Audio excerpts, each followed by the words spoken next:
Hey there, welcome back to the Out of Spec podcast. I'm Jordan, joined by Max, and we're both coming at you wearing AirPods Max, except mine are actually broken, so I'll take these off.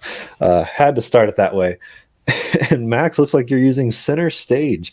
You have a I'm new going back and device in the forth, just house. like a legacy automaker with their electric strategy. Yeah, legacy automakers and their electric strategies. I think we should cover pretty much all of them. We've already done an episode on Toyota, and today we're going to talk Honda, which is a brand I've been kind of all over the place as far as how I feel about them. So I don't even know where we're going to start. Let's start with an electric car they have right now, which we don't have in the US, which I'm slightly bitter about. It is the Honda E, which I'll throw a photo on the screen for our visual watchers and listeners on YouTube. If you're listening on the podcast platforms, thank you for listening and Google it. This is the Honda E, the most adorable city car you've ever seen. Um, yeah, it says it's got power. And then it says rapid acceleration, 0 to 60 in 8.3 seconds. So, yeah, how do you feel about Honda's electrification strategy? We're going to talk about where they're going and maybe different stages of what they're doing, especially including projects with GM, Sony, etc. But as they exist at the moment, they have this little European city car that's adorable. What do you think of it? Yeah, I love it. Not only is it adorable, I think it's like legitimately beautiful. Like it's honestly, I think one of the designs we'll be looking at 20, 30 years from now and be like, wow, this is amazing. It's just such a, I think they showed it off initially at 2017 at an auto show, and then 2019 was the first year they actually started shipping them to those lucky European customers who can buy them. And yeah, this thing is adorable. It's like a 35 kilowatt hour battery, not a ton of range, but rear wheel drive, very sporty. And the interior, I think, is just as beautiful as the exterior. It's got a super, like, kind of retro dash. I love this thing. Yeah, huge screen in the middle, which is cool. They made a lot of headlines with that. Nice wood accents, just a very nicely done interior piece. Kyle's actually done a review of this on Out of Spec Reviews, so go check that out if you want to see him reacting to what he also agrees is one of the best, most adorable cars ever. And what you might be telling from this photo, digital rear view mirrors, because that's a thing that's legal in the Europe and not here, sadly. So yeah, if you see the car, you'll see little kind of cameras sticking out of the door where you'd normally see a rear view mirror. And they really lean into the retro modern design language, which we've seen kind of similarly on the Bronco and things like that. But it's even more fun to see it done on an electric vehicle. So yeah, like Max said, not great range, decent power. I mean, it's slow technically, but at the same time, that electric torque, like it's 0 to like 30 miles an hour where you really feel the speed. And in a city, you're not doing 0 to 60 like hardly ever. So that's not that important of a spec. But it is a little bit expensive given the limited range and such. It's still near 40,000 in this case pounds or euros, depending on where you're at. I know they still sell them in Germany. I saw a few in Germany and it was even better looking in person. But yeah, what a beautiful vehicle. So I guess when Honda brought this out and unveiled it, I was really impressed. I was like, oh, cool. Honda's going to be one of the best EVs out there. Like they're going to start with this and then keep doing other things with other products. And here we are, not really any electric Hondas in the States, right? I'm not missing anything. No, well, there was a Honda Clarity, I believe. Right. There at least it had plug-in EV only range, and I think there was also an EV version of the Clarity, but there's no like dedicated ground-up EV models they've ever made. So in that respect, Honda's behind even Toyota, who at least has shipped some BZ4Xs and recalled most of them or all of them, but has released that.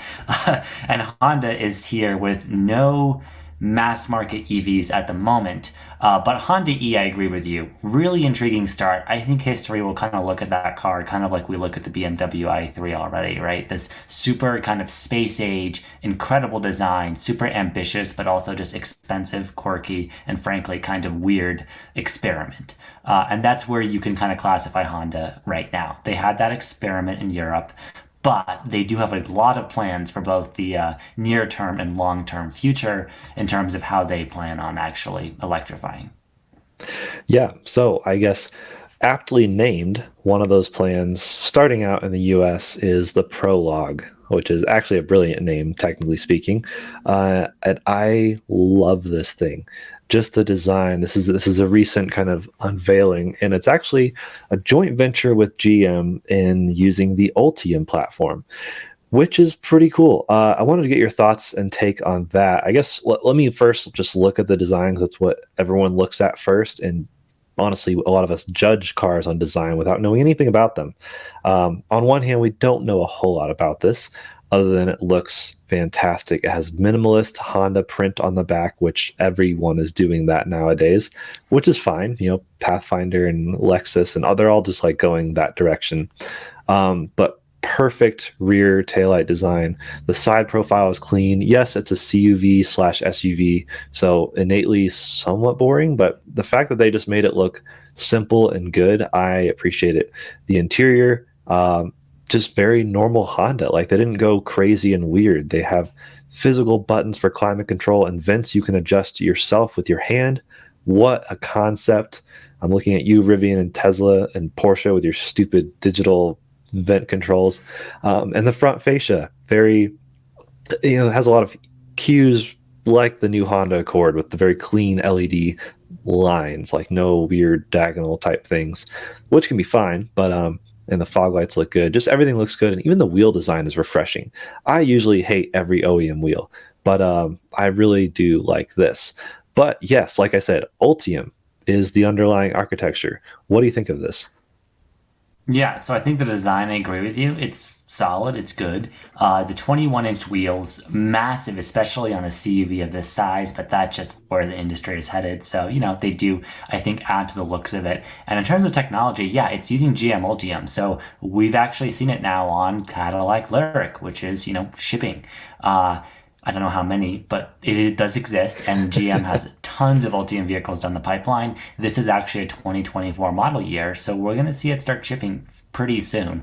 And I guess in terms of Honda and their serious EV strategy, this is really the beginning of it. This is kind of, I think, Honda's leadership has basically said, they want to work on their own EVs, but for now, they know EVs are so important, they have to do something. So this is their kind of bet on the immediate future, having a very important market segmented vehicle, a crossover, available to compete with all of the other electric CUVs out there right now. So this is what they've done. They've partnered with GM. It's going to use a lot of the GM, not just Ultium, but I think it's going to also drive like a GM car. It's going to have some of the OnStar infotainment stuff, I believe. It's basically just going to have Honda tuning, branding, and styling. Yeah, that's something to note. So we've seen this before with, for example, the eGMP platform cars, which is Hyundai Ioniq 5, Kia EV6, and Genesis GV60. All three different brands, technically kind of the same umbrella company. So I guess it's not the perfect example, but they were all designed by like their exterior design was done by each brand and the fine tuning was done, but it's still the same underlying architecture. But that's why they drive ever so slightly different. So I'm curious to see how Honda tunes this thing. I would love to, I guess, drive this alongside a Lyric and just see how it compares. I actually do like this more than the Lyric, but maybe that's just because I like Honda design language more than Cadillac. I've heard the Lyric is great, and I guess this may not be compared to Lyric as much. Like Do this you like article it more than from the Blazer? That's the thing. This article from Motor One mentions it's probably going to be more Blazer EV underneath, and I do like the Blazer too, but I don't like Chevy that much. I don't have like anything directly against them. It doesn't interest me as much as most Honda things. So I like I don't know, the wheels and design of this just speak to me a little bit more than the Blazer, and I'll be curious to see how they make the tuning different, because just because it's different doesn't mean it's better or worse when we're not sure which direction they're going to go. Honda is pitching this, I'll throw back up their version, as a rugged SUV, which okay, I have a feeling about that because they say like, oh, all-wheel drive, but that doesn't mean rugged.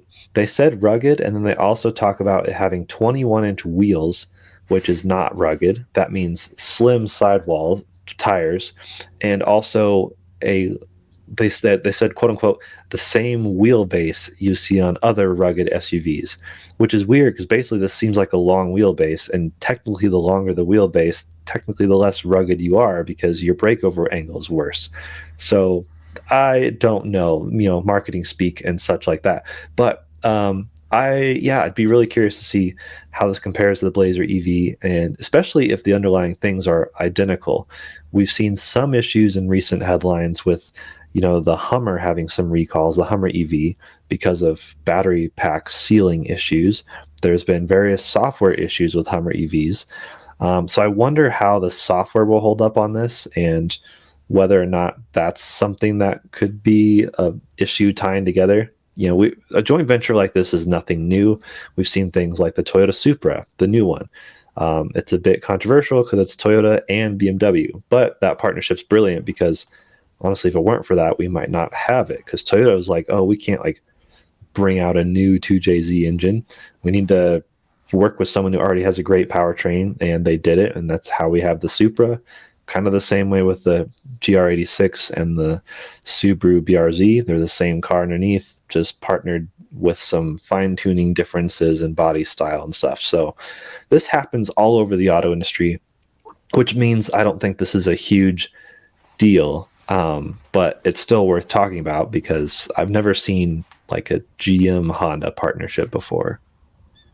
Yeah, it's a new one. And, these EV platforms are expensive to make, just like, building a niche dedicated sports car platform was expensive. Hence why Toyota went with BMW as a partner for Supra.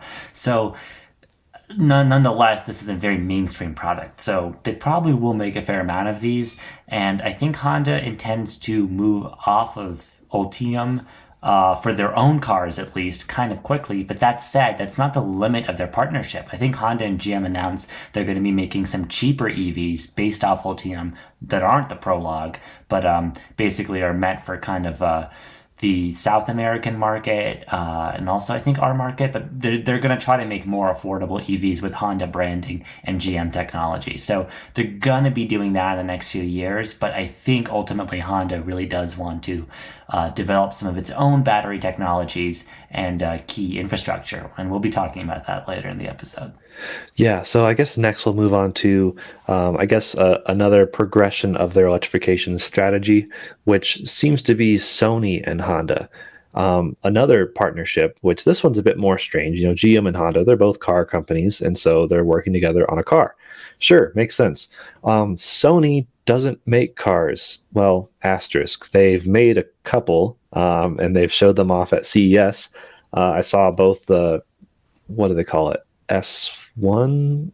Yeah, the Vision S1 and then the S2, which is an SUV, Yeah. I think. So Yeah. I saw them both at CES this past year, and then the previous year was just the sedan, I think. And they really seemed like proof of concept. Everyone's like, "Oh, is Sony going to actually make cars, or are they just showing that they can make certain pieces of technology?" I don't really know the the truth behind that, but my guess was that they were just going to showcase the technology and try to hand it off to perhaps the highest bidder or the best person to work with company. In this case, seems to be Honda. So supposedly they're creating almost like a new brand together, which I think actually makes sense because that way they don't have any stigma on either side tied to it, which could be good or bad. But the first model is expected in 2025. That's a few years out.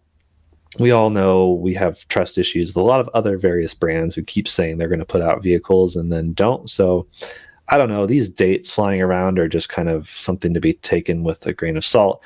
But I'm intrigued because Honda makes cars and makes a lot of them. They're a major manufacturer. They have a lot of good things. And Sony makes technology and has a lot of really good things. So in my head, this is a brilliant partnership. No idea what they're going to call it. I know in CES, Sony mentioned they're going to create a company called Sony Mobility. I'd be surprised if they called it that because Honda's blatantly missing in the name. So who knows? But yeah, what are your takes on this story?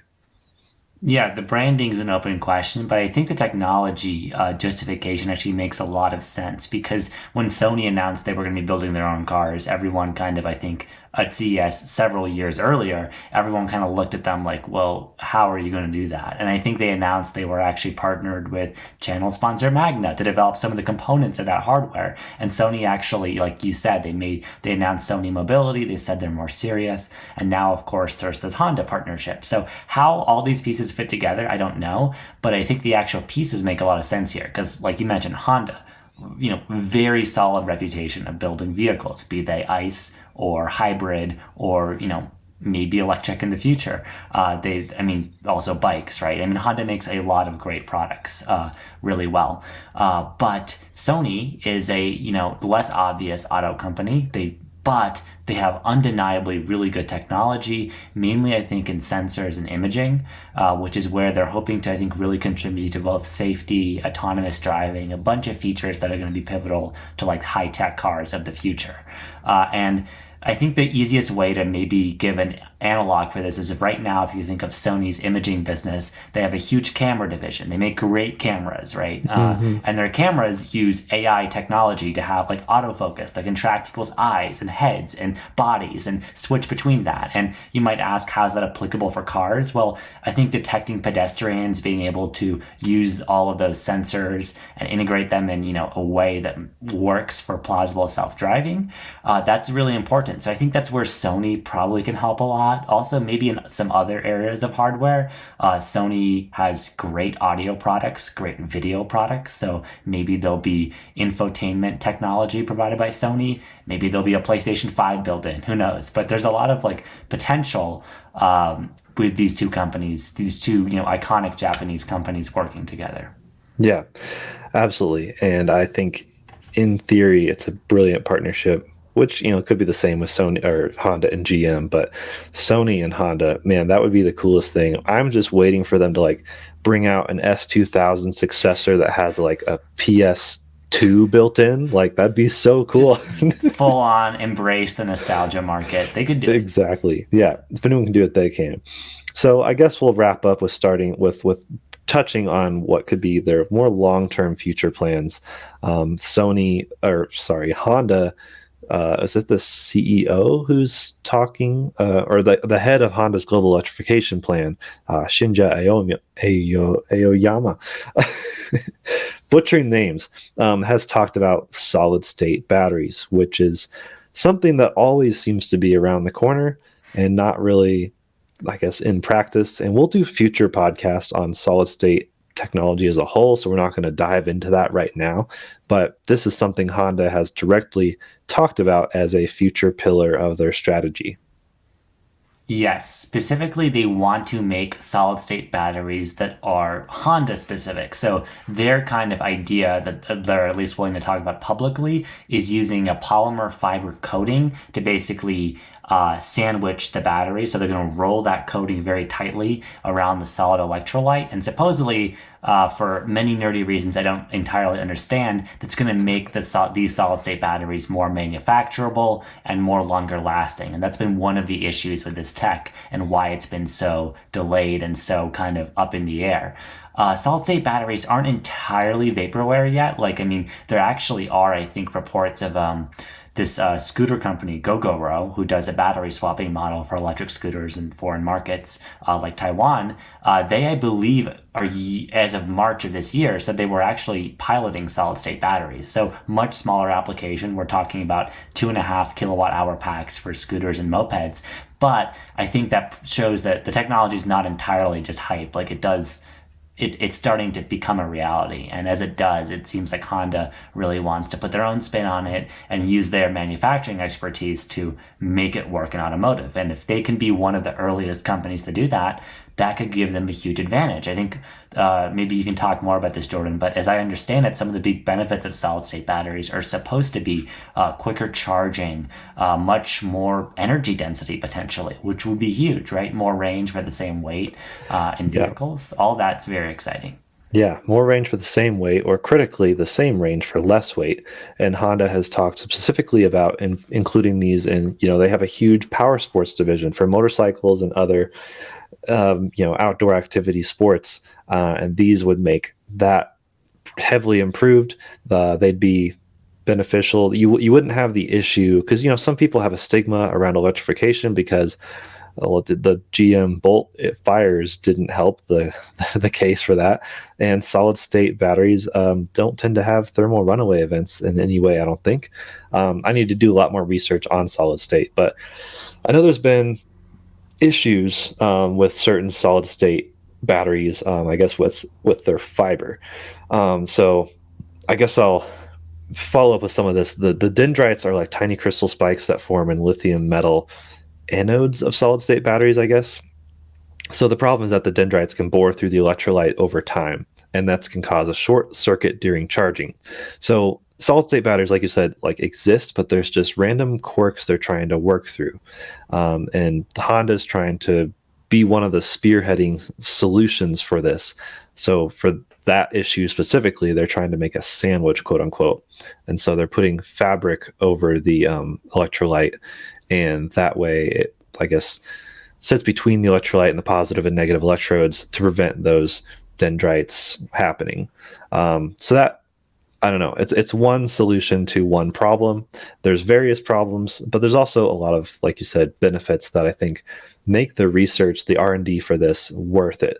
So we'll definitely be covering, like I said, more solid state stuff in the future because it's a fascinating piece of technology. I actually met the head of a solid state battery company on a random flight to California. So I need to track him down and have him on the podcast because he could probably go crazy in depth on it. And that's what we want. We want to understand more of these technologies that will become probably more, commonplace in the future. Honda is saying, oh, we'll have solid state by 2029 or 2028. At least that's what their executives are trying to say. It's also one of those things where I'll believe it when I see it. But throwing dates around, it could be right. At least it's a goal. So hopefully Aoyama and all the other execs at Honda have some like foundation for these dates. But I don't know. Do you think we'll see them before the end of the decade? Hopefully. I don't know. It's very hard to bet on, but I think it is exciting that they're at least sharing some manufacturing details about this polymer fabric sandwich technique, which they say I think is not only going to help EVs, but because of the way they can layer the fabric, they can use a thinner amount of fabric for hybrids, which maybe don't need to be manufactured to as much of a standard as EVs, where the battery is obviously always going to be in use. So I think there could be the fact that they're suggesting that for hybrids tells me, oh, maybe this is further along into actually becoming a reality than we thought. Who knows? But yeah, end of the decade at the earliest, it seems like. In the meantime, it's going to be leveraging that Ultium partnership with General Motors and kind of going from there, I think. Yeah, exactly. So that's kind of what we know for Honda's electrification strategy. And like I said in the beginning, we're hoping to cover a lot more brands and look at their electrification strategy, comment on it, look at the facts and figures, and share them with you. So leave comments below. Which brands do you want to see first? We hope to hit them all, but if there's priorities, ones that you're intrigued about and just want to know more, leave those comments down below, and we'll see you down there. Any final thoughts, Max? Yeah, I just want to add my own 2 cents for next brands. I want to see Saab's electric strategy. That's what I really want to understand. So that's my personal request. But if you have other ones, do add those. Yeah, I'd love to see Saturn make a return and bring a new electrification branch called the Rings. Geely or And someone can buy these brands. They can revive it. It's possible.